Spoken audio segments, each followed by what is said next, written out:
The reason Cardano received such an adverse reaction from the Ethereum and Bitcoin communities is that since its inception, it has presented scientifically proven information that entirely contradicts their pre-existing beliefs of how a blockchain should be constructed and operate. This has led to an unforeseen amount of confirmation bias and resulted in extremely well-funded ongoing propaganda campaigns in an attempt to stifle our growth. When developing or analysing technology, it is fundamentally crucial to keep an open mind, explore all avenues, and importantly acknowledge when your competitors are making progress or breakthroughs that change the game. How can you compete if you're no longer playing the same game? In the very beginning, Cardano even applied resources into writing scientific research papers to prove that proof of stake doesn't work, only to find that it's truly the more superior consensus mechanism. Rather than embracing change, collaborating, and in turn benefiting from all the years of effort, hard work and research, Cardano's competitors continue to slam shut the doors of opportunity. Unfortunately for them, closing these doors won't prevent interoperability. Inevitably, Cardano is becoming the landlord of blockchain, and is holding all the keys. Welcome back for today's installment of Cardano Insights, delivering a fast-paced, bite-sized roundup of the all-important Cardano news and ecosystem content from the past 24 hours. So join me as I explore exactly what's been happening at the very pulse of Cardano. So let's get straight into it. First up, and speaking of unlocking doors and thoughts of further adoption with enhanced interoperability, Sebastian of DC Spark gave us this insight to something that many may not be aware of in terms of the additional functionality that the Vasil hard fork will bring to the Cardano blockchain. Until now, many ERC20 tokens technically were unable to be ported to the Cardano blockchain due to missing functionality. In this tweet, Sebastian confirmed that the Vasil update changes this and will enable a new class of tokens to be ported over, referencing non-custodial tokens, stablecoins, and stateful tokens. Specifically, it's the inline datum and reference input combined providing Cardano this solution that will now make it possible to port tokens owned by smart contracts from other chains. Something to bear in mind, although they will be supported at protocol level, it will require tooling to be built out to make this a reality. For example, changes to how wallets themselves handle the tokens. With that said, native assets as we know and love them today will still remain significantly cheaper to use and ultimately have the better user experience.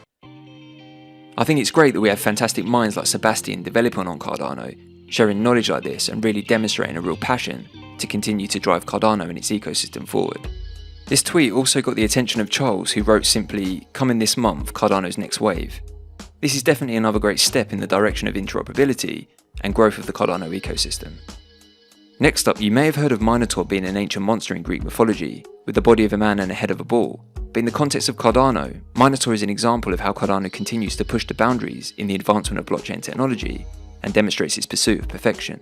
The mindset of Bitcoin maxis and Ethereum developers towards delegated proof of stake as a viable consensus mechanism can be summed up pretty simply. We all know that Bitcoiners' views on proof of stake seems to be very limited, and for the most part ends with their belief that proof of work is the only way and nothing else comes close.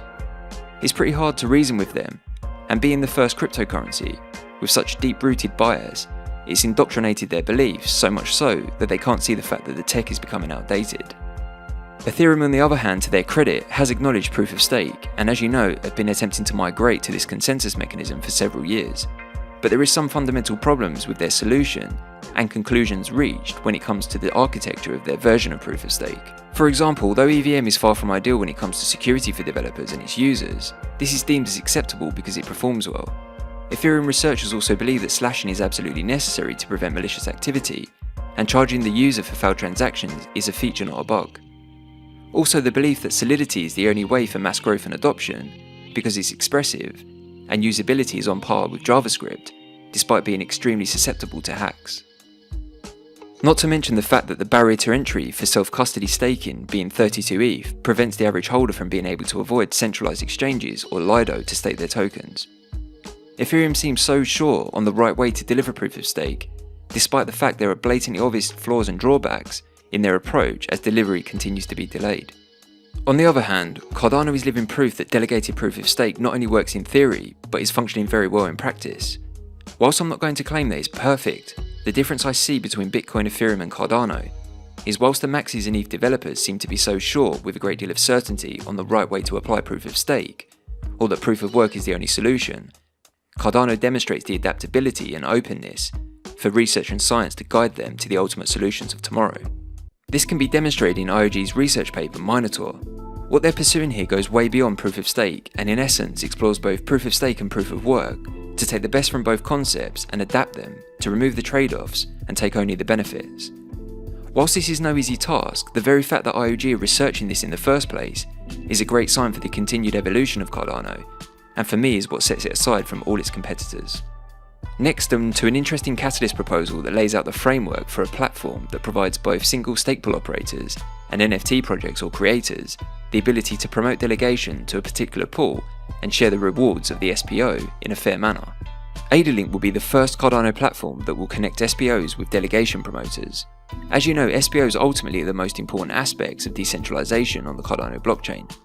Currently 1,300 of the 3,000 pools have less than the 2 million ADA in active stake needed to sustain their pools long term. ADA Link intends to provide a solution and the tools needed for stake pool operators to grow, thrive and sustain their pools. The concept they're laying out is to use NFTs policy IDs to identify the delegation that will come from what they call SPO allies promotional efforts. This platform aims to turn Cardano into the first blockchain to have NFTs with the utility that helps to promote SPOs and the decentralization of the network, while in turn getting rewarded for it. Regional local businesses and associations can promote delegation to an ally pool by creating NFT collections that offer products and other perks to their clients, members or employees.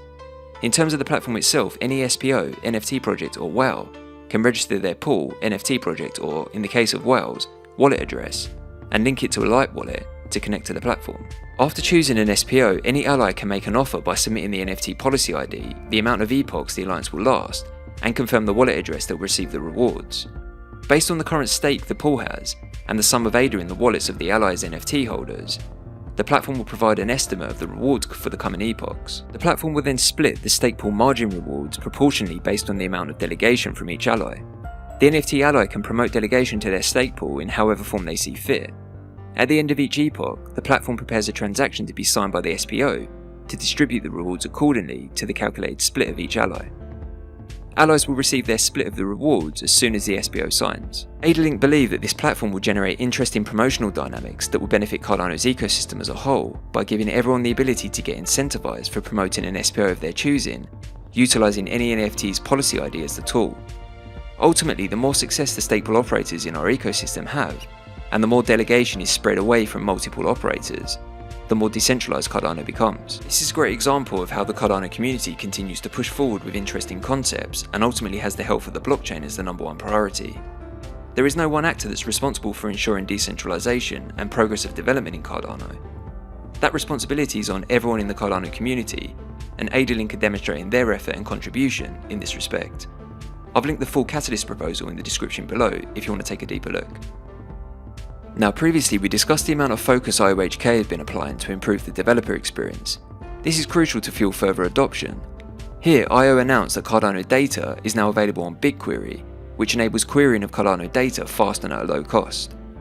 With all the building that continues to develop at a rapid pace, the Cardano's database keeps growing. Data querying is an essential part for live projects or developers working on the blockchain, because data accuracy is the foundation for secure and trustless activities. Take wallets for example.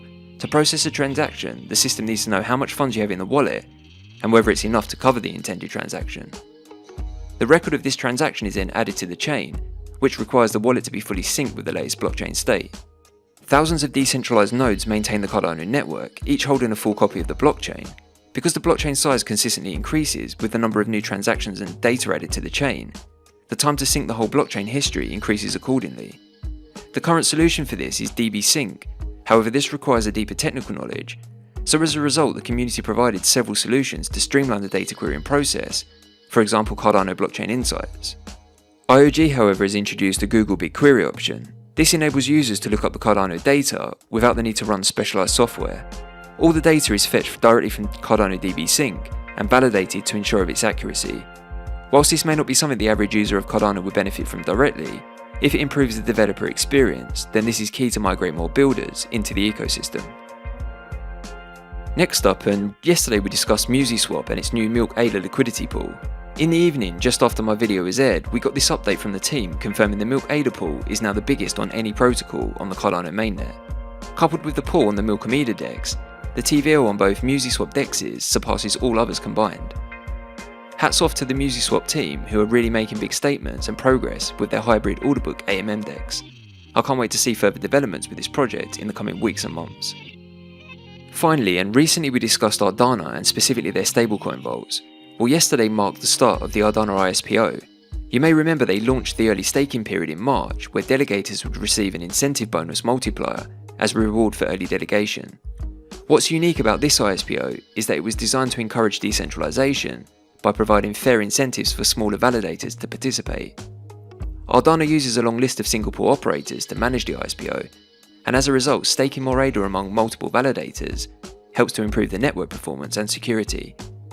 If you join the ISPO early and want to refresh your memory on the bonus multiplier, or in general are interested to join now, I've linked the Medium article in the description with all the details. So that's it for another instalment of Cardano Insights. I hope you enjoyed today's video and found value in the content, and if you did, please be sure to comment, like, share and subscribe. Once again, I want to say a big thank you to every one of the Sapiens subscribers and those tuning in each weekday. I really appreciate the support. We'll be back soon with your daily roundup. Until then, thanks for watching, have a great day, and as always, keep it Cardano.